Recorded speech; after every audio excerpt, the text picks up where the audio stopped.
morning, this is Greg with D&D Lawn Pros. Today we're going to go over changing out your blades to a crisscross blade. We're doing this on a Bradley 48-inch standard mower. Enjoy. So what we're doing is we're taking our two blades, crisscrossing them. One is a mulching blade, the other is my standard high lift blade, and we're going to crisscross them so we can really destroy leaves come this leaf season. And just put them on.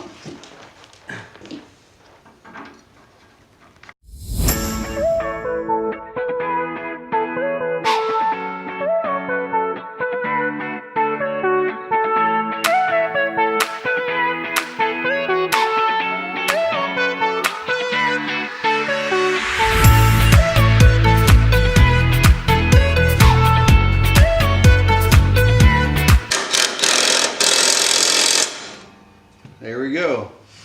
So you got crisscross blades, with your top blade being the mulching blade that will pulverize the leaves.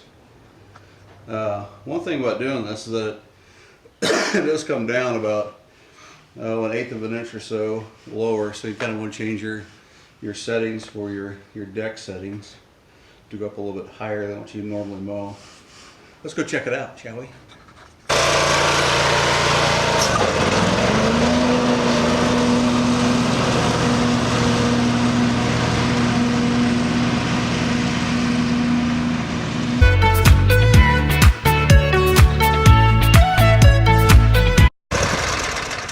I think I like it, and it seems to strike a lot better too. All right.